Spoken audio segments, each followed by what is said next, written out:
Hi everyone, I am Rajat Thakuri and I am gonna explain you the first chapter, that is control and coordination in living organism, from the life science book of Madhyamik Board, West Bengal. Let's start without wasting any more time. Now your first chapter is control and coordination in living organisms. See, uh, we all the living organisms, whether it is plant or animal, we have controls and coordination by means of stimulus, by means of any other physical or any kind of atmospheric things which comes in touch with us. So हामीलाई के हुन्छ भन्दाखेरि चाहिँ हामी बाहिरको इन्भाइरोमेन्टसँग के गरिरहेको हुन्छ, कोअर्डिनेट गरिरहेको हुन्छौँ। उनीहरूले बाहिरको इन्भाइरोमेन्टलाई हामीलाई कन्ट्रोल गरिरहेको हुन्छ र त्यही बाहिरको इन्भाइरोमेन्ट अनुसार नै हामीले के गर्छौँ, हामीले पनि रेस्पोन्स दिइरहेको हुन्छौँ। Not only animals but also the plants, है।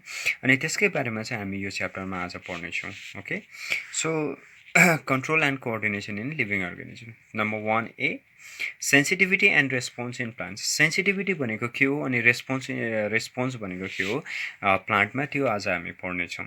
स्टिमुलस, फर्स्ट सेन्सिटिभिटी जानुभन्दा अगाडि हामीले के पढ्नुपर्छ, स्टिमुलस।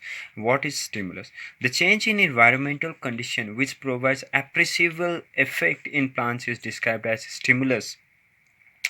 र यो प्लान्टमा मात्रै हुँदैन, एनिमलमा पनि हुन्छ स्टिमुलस। र स्टिमुलस भनेको चाहिँ के हो भन्दाखेरि चाहिँ त्यो इन्भाइरोमेन्टल कन्डिसन, हाम्रो वरिपरिको कन्डिसनमा यदि केही कुरा यस्तो चेन्ज हुँदैछ जसले चाहिँ हाम्रो बडीमा इफेक्ट एकदमै वी क्यान क्लियरली सी, हामीले क्लियर इफेक्ट देख्न सक्छौँ भने त्यसलाई चाहिँ हामी स्टिमुलस भन्छौँ। जस्तै फर इक्जाम्पल, हामीलाई जब आगोले पोल्छ त्यति बेला हामी के गर्छौँ, वी से आथा या सो त्यो पनि एउटा के हो, त्यो आगोले पोल्नुको मतलब त्यो पनि के हो, एउटा स्टिमुलस हो, है। अनि त्यसै नै प्लान्टमा जब हामीले बुहारी जार भन्छौँ या टच मी नट प्लान्ट भन्छौँ, त्यसलाई हामीले जस्तो छुन्छौँ त्यसको पत्ता के भएर जान्छ, छोपे या क्लोज भएर जान्छ, बन्द भएर जान्छ। सो त्यो पनि एउटा के हो, स्टिमुलस हो। ओके, सो स्टिमुलस होइन, त्यो क्लोज हुनु चाहिँ स्टिमुलस होइन, तर हामीले छुनु चाहिँ त्यो के हो, स्टिमुलस हो। ओके, सो स्टिमुलस भनेको चाहिँ सिङ्गुलर हो, अनि प्लुरलमा चाहिँ हामी यसलाई के भन्छौँ भन्दाखेरि चाहिँ वी कल इट स्टिमुली और स्टिमुलाई, जस्तो पाराले प्रनाउन्स गर्दा पनि हुन्छ। Okay, stimuli. Now, the stimulus triggers the plant to show the changes through movement of its body parts and it is known as response. र स्टिमुलसले चाहिँ प्लान्टलाई चाहिँ के गर्छ, ट्रिगर गरिदिन्छ। ट्रिगर भनेको चलाइदिन्छ, अनि उसले बताइदिन्छ कि तैँले चाहिँ के तिमीले या प्लान्टलाई चाहिँ के भनिदिन्छ भने चाहिँ यु हेभ टु मुभ भनेर, या तिमीहरूले के गर्नु सक्नुपर्छ, चेन्ज देखाउनु पर्छ भनेर स्टिमुलसले चाहिँ प्लान्टलाई भनिदिन्छ। अनि त्यसो भन्दाखेरि चाहिँ के गर्छ भने फेरि प्लान्टले चाहिँ अप्रिसिएबल चेन्ज देखाइदिन्छ, ठिकै छ, केसबाट, बडी पार्ट्सबाट।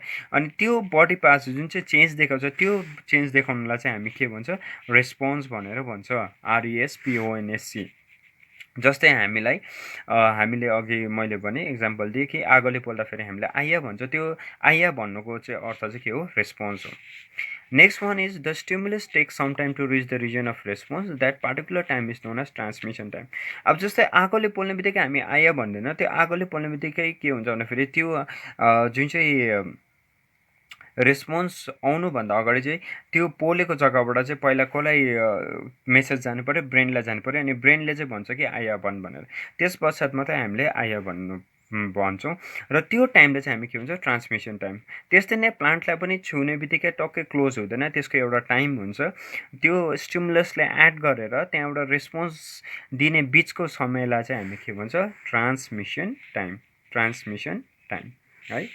अनि यो जुन चाहिँ मुभमेन्ट थियो या सेन्सिटिभिटी थियो, त्यो चाहिँ कसले डिस्कभर गरेको भन्दाखेरि कुनै फरेन साइन्टिस्टले होइन, कुनै फरेन बायोलोजिस्टले होइन, बट कसले डिस्कभर गरेको रहेछ, आचार्य जगदीश चन्द्र बोस, है। अनि उहाँले नै अर्को एउटा इम्पोर्टेन्ट फ्याक्टर पनि डिस्कभर गर्नुभएको थियो, द्याट प्लान्ट हेज लाइफ भनेर पनि। अनि त्यसै नै आचार्य जगदीश चन्द्र बोसले प्लान्टमा सेन्सिटिभिटी हुन्छ भनेर पनि के गर्नुभएको, डिस्कभर गर्नुभएको। कहाँनिर, Bose research institute, Kolkata. Okay, so यहाँनिर एउटा सानो इक्जाम्पल देखाएको छु। यो हो प्लान्ट मिमोसा प्युडिकाको लिफ हो। I have draw the structural diagram, don't go through the proper majestic diagram, it is just a structural diagram. र यो लिफ यहाँ हेर्दाखेरि इट इज ओपन र जस्तो मैले यसलाई छुँदैछु यो छुएपछि के हुँदैछ यो फेरि क्लोज हुँदैछ छ्याप्प बस्दैछ अगेन एकछिन बादमा एकछिन छोडिदियो भने फेरि त्यो के भएर जान्छ खोलिएर जस्तोको त्यस्तै भएर जान्छ सो मिमोसा प्युडिका यसलाई हामी नेपालीमा बुहारी झार पनि भन्छौँ किन भनेको भन्दाखेरि हामीले छुने बित्तिकै यो के हुन्छ मुर्झाउँछ त्यसले गर्दाखेरि बुहारी झार भन्छ सो पहिला जस्तोको त्यस्तै छ राम्रो छ यसलाई हामीले छोएपछि यो क्लोज हुन्छ अनि फेरि एकछिन छोडिदिएपछि it will return to its normal form okay so this is the movement है छुनु भनेको चाहिँ टच गर्नु भनेको छुनु भनेको चाहिँ के हो भन्दाखेरि स्टिमुलाई प्रोभाइड गर्नु स्टिमुलस ओके अनि यो के हो भन्दैछ यो के हुँदैछ क्लोज हुँदैछ यो क्लोज भनेको चाहिँ के हो रेस्पोन्स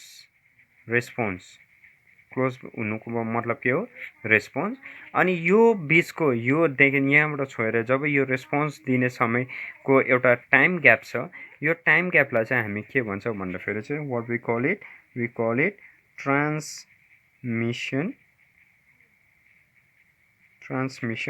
टाइम यसलाई चाहिँ के भन्छ हामी ट्रान्समिसन टाइम है सो अब प्लान्ट मुभमेन्टको बारेमा पढौँ प्लान्ट मुभमेन्ट डेफिनेसनले के भन्छ the change of position by body parts either plant or animals remaining fix at one place is defined as the movement for example जसरी म अहिले यहाँ बसेर मेरो हात मात्रै मुभमेन्ट गरेको देखिरहेको छ तपाईँहरूले त्यसलाई चाहिँ भन्छ हामी मुभमेन्ट र प्लान्टलाई पनि हामीले देख्दाखेरि जब हामी हावा चल्छ त्यति बेला ट्रीहरू जति पनि प्लान्ट छ त्यो त एक जग्गामा फिक्स हुन्छ तर उनीहरूले ब्रान्चेसहरू हल्लिरहेको हुन्छ त्यस्तो मुभमेन्टलाई त्यसलाई चाहिँ के भन्छ हामी मुभमेन्ट भनेर भन्छ there is two type of movement एउटा मुभमेन्ट भन्छ अर्को लोकोमोसन चाहिँ चेन्ज अफ प्लेस हो तर मुभमेन्ट चाहिँ एउटै प्लेसमा बसेर आफ्नो बडी पार्टलाई मात्रै हल्लाउनलाई चाहिँ के भन्छ मुभमेन्ट भनेर भन्छ जसरी हावा चल्दाखेरि कुनै पनि रुखको पत्ताहरूले कुनै पनि रुखको पत्ताहरूले चल्छ त्यसलाई चाहिँ हामी के भन्छ मुभमेन्ट भन्छ okay types of plant movement there are 3 types of plant movement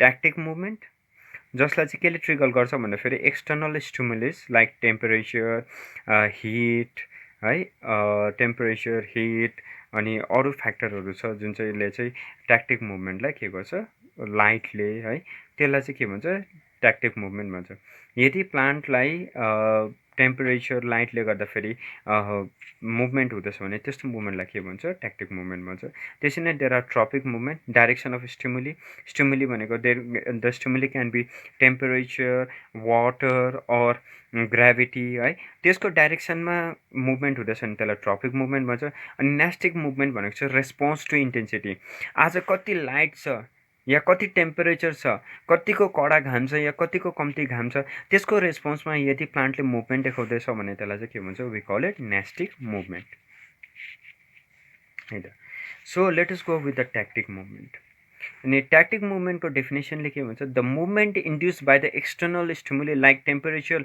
light chemicals etcetera are called tactic movement त्यो मुभमेन्ट जसलाई चाहिँ कसले इन्ड्युस गर्छ जसले चाहिँ कसले स्टार्ट गर्छ भन्दाखेरि टेम्परेचर लाइट केमिकल्सले इन्ड्युस या स्टार्ट गर्छ भने त्यस्तो मुभमेन्टलाई चाहिँ हामी के भन्छ ट्याक्टिक मुभमेन्ट भन्छ example during hot weather leaves of the plants folds forming a cylindrical shape to avoid loss of water through transpiration जस्तै गर्मीको मौसममा के हुन्छ भने फेरि ज्यादा घाम लाग्दाखेरि ट्रीको पत्ताहरू या कुनै पनि प्लान्टको पत्ताहरू के हुन्छ फोल्ड भएर डल्लो परिदिन्छ अनि डल्लो पर्नुको अर्थ चाहिँ के हो भन्दाखेरि उनीहरूले ट्रान्सपिरेसन रेटलाई चेक गर्नुको लागि वाटर लस थ्रु ट्रान्सपिरेसन चाहिँ पानीको लसलाई चेक गर्नुको लागि या कम्ती गर्नुको लागि चाहिँ उनीहरू के हुन्छ डल्ला परिदिन्छ अनि त्यस्तो पोजिसनलाई त्यसलाई चाहिँ के भन्छ ट्याक्टिक मुभमेन्ट भनेर भनिन्छ किन भन्दाखेरि त्यो केले गर्दाखेरि स्टार्ट भएको टेम्परेचर ज्यादा टेम्परेचर भएर के हुन्छ नर्मल लिफ यस्तो छ भने त्यो फोल्ड भएर यस्तो भएर डल्लो भएर गइदिन्छ okay so folding of leaf so this is a tactic movement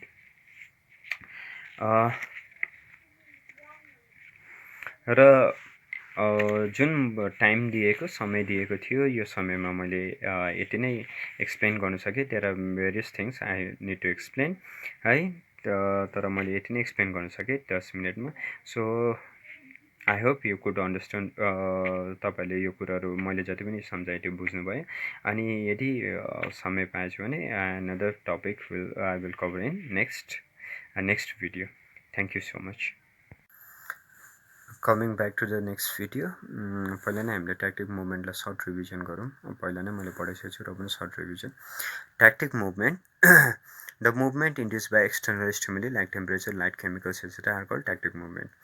र जुन चाहिँ प्लान्टमा मुभमेन्ट देखिन्छ जसको कसको कारणले गर्दाखेरि भन्दाखेरि चाहिँ एक्सटर्नल फ्याक्टर या एक्सटर्नल स्टिमुलाई लाइक के भन्दाखेरि टेम्परेचर, गर्मी, लाइट, कतिको उज्यालो या कम्ती, कतिको उज्यालो छ या कतिको कम्ती लाइट छ, त्यसले गर्दाखेरि या केमिकलहरूले गर्दाखेरि जुन चाहिँ मुभमेन्ट देखिन्छ त्यसलाई चाहिँ हामी के भन्छ, ट्याक्टिक मुभमेन्ट भन्छ है.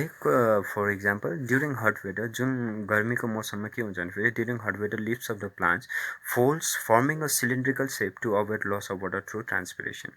ट्रान्सपिरेसन एउटा यस्तो प्रोसेस हो जसबाट चाहिँ कुनै पनि प्लान्टले आफ्नो एरियल सर्फेसबाट के गर्छ, पानीलाई बाफ बनाएर के गर्छ, एटमोस्फियरमा रिलिज गर्छ है.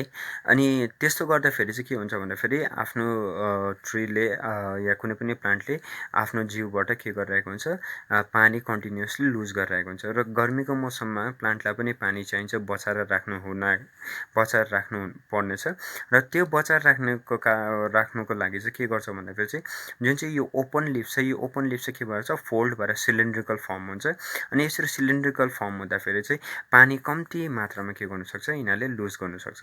र त्यसैले गर्दाखेरि चाहिँ हट वेदरमा चाहिँ खुल्ला लिफ जुन चाहिँ छ, नर्मल लिफ चाहिँ it takes a cylindrical form, fold भएर सिलिन्ड्रिकल हुन्छ. सो त्यस्तो मुभमेन्टलाई चाहिँ हामी के भन्छ, tactic movement. Next type of movement is tropic movement. त्यसलाई डेफिनेसनमा जाउँ. When the direction of movement of plant organ bears a definite relation to the direction of the stimulus, then the movement is termed as tropic movement. यहाँ एउटा कुरो छ, direction of movement of plant organ bears a definite relation. कुन डाइरेक्सनमा जानुपर्ने हो त्यो चाहिँ डेफिनेट रिलेसन छ कसकोसँग, direction of the stimulus. So त्यस्तो मुभमेन्टलाई चाहिँ हामी के भन्छ, ट्रपिक मुभमेन्ट है. यदि घामले यदि लाइटले गर्दाखेरि लाइटको कतापट्टि लाइट छ, यदि त्यतापट्टि मुभमेन्ट हुँदैछ भने त्यस्तो मुभमेन्टलाई के भन्छ, ट्रपिक मुभमेन्ट भनिन्छ. अनि त्यस्तो मुभमेन्टहरू इक्जाम्पल धेरै छ, जस्तै लाइट फोटोट्रपिक छ, जियोट्रपिक छ है. त्यस्तो मुभमेन्टहरू धेरै छ. यहाँ हाइड्रोट्रपिक मुभमेन्ट छ to the source of water. So एक एक गर्दै हामी पढ्नेछौँ. Is different types. Phototropic movement of plant part in response to light stimulus is called phototropism या फोटोट्रपिक मुभमेन्ट. यदि फोटो भनेको चाहिँ के हो भन्दाखेरि लाइट, फोटो भनेको के हो, लाइट. यदि कुनै पनि प्लान्टले मुभमेन्ट देखाउँदैछ, मुभमेन्ट अफ प्लान्ट पार्ट है, प्लान्ट पार्टले मुभमेन्ट देखाउँछ के को रेस्पोन्समा, लाइटको स्टिमुलसमा. के को रेस्पोन्समा रे, लाइटको स्टिमुलसमा. त्यस्तो मुभमेन्टलाई चाहिँ हामी के भन्छ, फोटोट्रपिक मुभमेन्ट या फोटोट्रपिजम. अब फोटोट्रपिक मुभमेन्ट पनि दुईवटा हुन्छ, पोजिटिभ फोटोट्रपिक मुभमेन्ट र नेगेटिभ फोटोट्रपिक मुभमेन्ट. अब पोजिटिभ फोटोट्रपिक भनेको के भने मुभमेन्ट टुवर्ड्स लाइट. जस्तै हामीले कुनै पनि रुख रोप्यौँ भने या कुनै पनि प्लान्ट रोप्यौँ भने त्यो प्लान्ट कतापट्टि बढ्छ भन्दाखेरि चाहिँ जतापट्टि घामको सोर्स छ, यानि कि माथि सुट चाहिँ कतापट्टि बढ्छ, स्टेम चाहिँ घामको सोर्सपट्टि बढ्छ, त्यस्तोलाई चाहिँ भन्छ हामी पोजिटिभ फोटोट्रपिक मुभमेन्ट. ठिक छ. जो यदि हामीले घरभित्र कुनै पनि इन्डोर प्लान्ट्स राख्यौँ भने त्यो इन्डोर प्लान्ट्स कतापट्टि मुभमेन्ट हुन्छ, जतापट्टि लाइटको सोर्स छ, जतापट्टि विन्डो छ, त्यतापट्टि के गर्छ, त्यो प्लान्ट बढिरहेको हुन्छ, त्यो प्लान्टको ग्रोथ त्यतापट्टि हुन्छ. त्यसलाई चाहिँ हामी के भन्छ, फोटोट्रपिक मुभमेन्ट भन्छ, पोजिटिभ फोटोट्रपिक मुभमेन्ट भन्छ. तर यदि त्यही प्लान्टलाई हेऱ्यौँ भने त्यसको जरा कतापट्टि गइरहेको हुन्छ, उकालो नआएर, लाइटको सोर्सपट्टि नआएर लाइटको अगेन्स्टमा गइरहेको हुन्छ, त्यस्तोलाई चाहिँ हामी के भन्छ, नेगेटिभ फोटोट्रपिक मुभमेन्ट भनेर भन्छ. यानि कि movement away from light. Okay, now next one is geotropic movement or geotropism. The geotropic movement definition ले रहा हूँ, the movement of curvature of plant organs. The movement of curvature of plant organs when induced by force of gravity is called geotropic movement or geotropism. र यदि प्लान्टको movement चाहिँ force of ग्राभिटीले असर पार्दैछ भने त्यस्तो मुभमेन्टलाई चाहिँ हामी के भन्छ, जियोट्रपिक मुभमेन्ट अर जियोट्रपिजम. ठिक छ. So for example there are त्यसको नि तिनवटा टाइप हुन्छ. जियोट्रपिक मुभमेन्टको 3 types. It has got 3 types: positive geotropic movement, negative geotropic movement and transversely or diageotropic movement. र पोजिटिभ जियोट्रपिक मुभमेन्ट चाहिँ के हो भन्दा फेरि रुट्स रुट्समा नि primary roots, negative geotropic movement stems, अनि ट्रान्सभर्सली अर जियोट्रोपिक मुभमेन्ट भनेको सेकेन्डरी रुट्स है. So I have made a tree example, a diagrammatic view, यो perfect tree हैन, तर just for the example. यहाँनिर ग्रोथ हेर्दाखेरि यो सोइल लेभल हो भने यो मुनि सोइल पऱ्यो, यो माथि एटमोस्फियर या एयर पर्छ, यहाँ लाइट. यो ग्रोथलाई हेर्दाखेरि it is towards the sunlight. It is towards the sunlight. यो स्टेमको हेर्यो भने it is towards the sunlight भनेपछि away from the gravity. It is not growing towards the gravity, but it is growing away from the gravity. र यो मुभमेन्टलाई जस्तो suit र स्टेमलाई हामी के भनेर भन्छौँ भने negative geotropic movement. Negative geotropic movement र नेगेटिभ जियोट्रोपिक नै फेरि पोजिटिभ फोटोट्रोपिक मुभमेन्ट पनि हो. किन भन्दाखेरि अघि हामीले पोजिटिभ फोटोट्रोपिक मुभमेन्टलाई के भन्छ, मुभमेन्ट टुवर्ड्स लाइट भनेर भन्दैछ नि है. अनि यहाँनिर यो केसमा हेर्दाखेरि यो जुन चाहिँ सुट पार्ट छ त्यो मुभमेन्ट अफ यसको मुभमेन्ट कता हुँदैछ, लाइटपट्टि ग्रो गर्दैछ. त्यसले गर्दाखेरि यो पोजिटिभ फोटोट्रोपिक मुभमेन्ट हो. अनि positive phototropic as well as negative geotropic movement. Okay, अब नेक्स्ट यहाँ हेर्दाखेरि सेकेन्डरी रुट अनि प्राइमेरी रुट हुन्छ. जुन मेन रुट हुन्छ त्यसलाई हामी प्राइमेरी रुट भन्छ. अनि मेन रुटबाट डेभलप भएको एडिसनल एडजेसेन्ट रुटलाई चाहिँ हामी के भन्छ, सेकेन्डरी रुट. सरी मैले वाइ लेखिने रहेछु यहाँ, सेकेन्डरी रुट. अनि सेकेन्डरी रुटमा चाहिँ हामी डायजियोट्रोपिक मुभमेन्ट भन्छ. डायजियोट्रोपिक मुभमेन्ट किन भन्दाखेरि चाहिँ यो चाहिँ अगेन्स्ट द ग्राभिटी पनि गएको छैन, तर विथ द ग्राभिटी पनि गएको छैन. ग्राभिटीपट्टि पनि गएको छैन, तर अगेन्स्ट द ग्राभिटी पनि गएको छैन. But it is more less to the right angle to the gravity. ग्राभिटीले ओह्रालै तान्दैछ भने यसको मुभमेन्ट के छ, ल्याटरल मुभमेन्ट, यानि कि more less right angle or similar to right angle. त्यसले गर्दाखेरि चाहिँ more less equal to similar to right angle. र त्यसले गर्दाखेरि चाहिँ यसलाई चाहिँ हामीले के भन्छ, ट्रान्सभर्सली जियोट्रोपिक अर डायाजियोट्रोपिक. अनि सेकेन्डरी रुटले चाहिँ कस्तो मुभमेन्ट देखाउँछ भन्दाखेरि डायाजियोट्रोपिक अर ट्रान्सभर्सली जियोट्रोपिक. अनि लास्टमा हेर्दाखेरि हामीले प्राइमेरी रुट देख्छ. यो चाहिँ प्राइमेरी रुट. अनि यो प्राइमेरी रुट चाहिँ कता जाँदैछ, कुन डाइरेक्सनमा मुभमेन्ट गर्दैछ भन्दाखेरि it is moving towards the force of gravity. त्यसैले गर्दाखेरि चाहिँ यसलाई हामी के भन्छ, पोजिटिभ जियोट्रोपिक. अनि पोजिटिभ जियोट्रोपिक मुभमेन्ट साथसाथै यसलाई हामी के पनि भन्न सक्छ, नेगेटिभ फोटोट्रोपिक. किन भन्दाखेरि अगेन कमिङ ब्याक, नेगेटिभ फोटोट्रोपिकले के भन्दछ, मुभमेन्ट अवे फ्रम लाइट. अनि यो रुटले के मुभमेन्ट देखाउँदैछ, it is moving away from the light but towards the gravity. So because it is moving towards the ग्राभिटीपट्टि बढेकोले गर्दाखेरि यसलाई पोजिटिभ जियोट्रोपिक पनि भनिन्छ. अनि it is moving away from the light, र away from the light move या grow गरेकोले गर्दाखेरि त्यसलाई हामी नेगेटिभ फोटोट्रोपिक मुभमेन्ट पनि भन्न सकिन्छ. Now next part is hydrotropic movement or hydrotropism. र हाइड्रोट्रोपिक मुभमेन्ट र हाइड्रोट्रोपिजम भनेको के हो भन्दाखेरि the movement of curvature of plant organ in response to the water stimulus is known as hydrotropic movement or hydrotropism. यदि कुनै पनि प्लान्टको पार्ट चाहिँ पानीको सोर्सतिर या सोर्सको अगेन्स्टमा बढ्दैछ या चल्दैछ भने त्यस्तो मुभमेन्टलाई चाहिँ हामी के भन्छ, हाइड्रोट्रोपिजम, यानि कि वाटरले affected movement. Okay, so there is positive hydrotropism, positive छ. अनि अर्को नेगेटिभ हाइड्रोट्रोपिजम. पोजिटिभ भनेको जुन मुभमेन्ट चाहिँ के कहाँ बढ्दैछ, टुवर्ड्स सोर्स अफ लाइट.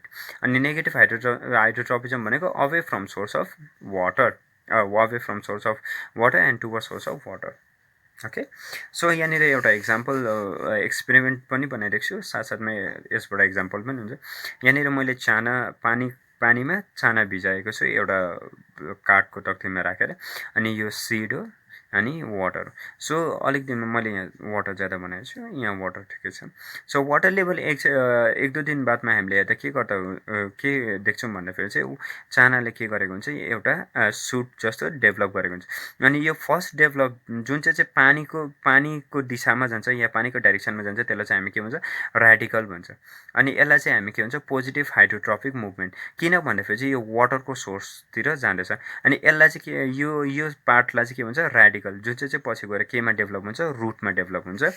अनि जब रेडिकल बढ्दै जान्छ त्यहाँबाट अर्को पार्ट पनि डेभलप हुन्छ जुन चाहिँ उकालो बढेर जान्छ, त्यसलाई चाहिँ प्लुम्युल भन्छ. अनि यो चाहिँ away from the source of water छ. सो त्यसलाई चाहिँ भन्छ हामी नेगेटिभ हाइड्रोट्रोपिक मुभमेन्ट. ठिक छ. सो रेडिकल चाहिँ पोजिटिभ हाइड्रोट्रोपिक मुभमेन्ट अनि प्रिमियल चाहिँ नेगेटिभ हाइड्रोट्रोपिक मुभमेन्ट अनि प्रिमियलबाट चाहिँ पछि गएर स्टेम फ्लावर लिप्स ब्रान्चेस भनिन्छ अनि रेडिकलबाट चाहिँ के भनिन्छ रुट्स भनिन्छ so this is the germination of seed in water medium radical water medium ठिक छ next last type of movement is nastic movement 10 मिनटदेखि अलिकति ज्यादा भइहाल्यो so nastic movement the movement of plant organ that bears no relation to the direction of the stimulus but is responsive to the intensity of the stimulus is called nestic movement र यो चाहिँ nastic movement चाहिँ त्यस्तो movement हो जसलाई चाहिँ external स्टिमुलसले नै के गर्छ एफेक्ट गर्छ तर उनीहरूको डाइरेक्सनले चाहिँ के गर्दैन रिलेसन उनीहरू कुन चाहिँ डाइरेक्सनबाट आउँदैछ के हुँदैछ त्यसमा चाहिँ दे बियर नो रिलेसन तर के को मा चाहिँ रेस्पोन्स हुन्छ भन्दाखेरि इन्टेन्सिटी कतिको ज्यादा छ या कतिको कम्ती छ त्यसमा चाहिँ के गर्छ प्लान्टले रेस्पोन्स दिन्छ अनि त्यो त्यस्तो टाइपको मुभमेन्टलाई चाहिँ के भन्छ it is known as nastic movement र नेस्टिक मुभमेन्ट पनि धेरै टाइपको छ one is photonastic, another one is thermonastic, third one is chemonastic and seismonastic है अनि फोटोनेस्टिक भनेको चाहिँ लाइटसँग मुभमेन्ट लाइटको इन्टेन्सिटीसँग जुन चाहिँ रेस्पोन्स दिन्छ त्यस्तो मुभमेन्टलाई चाहिँ फोटोनेस्टिक मुभमेन्ट भन्छ फर इक्जाम्पल हामीले घाम फुल देखेको छ सनफ्लावर अनि घाम फुल के हुन्छ भन्दाखेरि चाहिँ जब घाम लाग्छ त्यति बेला के हुन्छ इट ब्लुम्स खोलिन्छ मजाले फक्रिन्छ तर जस्तो बेलुका हुँदै जान्छ त्यो घाम फुल के भएर जान्छ फेरि क्लोज भएर जान्छ सो त्यसलाई चाहिँ हामी के भन्छ फोटोनेस्टिक मुभमेन्ट किन भन्दाखेरि दिउँसो चाहिँ घामको इन्टेन्सिटी बढेको हुन्छ त्यसले गर्दाखेरि चाहिँ घाम फुल फुल्छ अनि बेलुका चाहिँ के हुन्छ त्यो इन्टेन्सिटी घटेकोले गर्दाखेरि चाहिँ त्यो फेरि के भएर जान्छ क्लोज भएर जान्छ next one is thermonastic movement है thermonastic response to intensity of temperature जस्तै वाटर लिल्लीहरू चाहिँ के हुन्छ भन्दाखेरि चाहिँ टेम्परेचर जब ज्यादा हुन्छ त्यति बेला मात्र के हुन्छ तिनीहरू फक्रिन्छ यदि टेम्परेचर कम्ती छ भने त्यो फक्रिनु सक्दैन सो त्यस्तो मुभमेन्टलाई चाहिँ के भन्छ थर्मोनेस्टिक फोटोनेस्टिक र थर्मोनेस्टिकमा डिफ्रेन्स के छ भन्दाखेरि यदि ब्राइट लाइट छ तर टेम्परेचर लो छ भने पनि के हुन्छ त्यति बेला फोटोनेस्टिक मुभमेन्ट देखाउँछ तर थर्मोनेस्टिक चाहिँ लाइट भन्दा पनि टेम्परेचर यदि ज्यादा कम्ती छ भने चाहिँ त्यति बेला मुभमेन्ट देखाउँछ त्यस्तोलाई चाहिँ थर्मोनेस्टिक मुभमेन्ट भनेर भन्छ अनि chemonastic movement induce by presence of certain chemical substance for example carnivorous प्लान्टहरूमा यदि हामीले नन डिजर्भिङ प्रोटिन या जुन चाहिँ प्रोटिन सल्युबल प्रोटिनहरू छैन बिचमा राखिदियो भने त्यो कार्निभरसले त्यो पार्टिकुलर मेटेरियललाई के गर्दैन क्याप्चर गर्दैन तर यदि त्यहाँनिर सल्युबल प्रोटिन छ जस्तै किरा फटेङ्ग्रा त्यो भित्र पस्यो भने त्यसलाई के गर्छ क्याप्चर गरेर त्यसलाई डाइजेस्ट गरिदिन्छ so that is the example of chemonastic movement है अनि लास्टमा चाहिँ के हुन्छ सेस्मोनेस्टिक भनेको चाहिँ के हो भन्दाखेरि induce by stimulus like touch pressure सक सेकिङ एसेट्रा है यदि हामीले छुँदाखेरि या ज्यादा प्रेसर या सक दिँदाखेरि चाहिँ यदि कुनै पनि प्लान्टले मुभमेन्ट देखाउँदैछ भने त्यस्तो मुभमेन्टलाई चाहिँ के भन्छ सेस्मोनेस्टिक भनेर भन्छ SEISMONASTIC सेस्मोनेस्टिक मुभमेन्ट इक्जाम्पल अघि नै मैले भनिहालेँ बुहारी जात जसलाई चाहिँ हामीले छुने बित्तिकै के हुन्छ भन्दाखेरि छुने बित्तिकै के हुन्छ त्यो क्लोज भएर जान्छ अनि एकछिन छोडिदिएपछि फेरि it will get back to normal so त्यस्तो मुभमेन्टलाई चाहिँ सेस्मोनेस्टिक मुभमेन्ट भनिन्छ So the rest of the part we will continue in the next video. Thank you so much.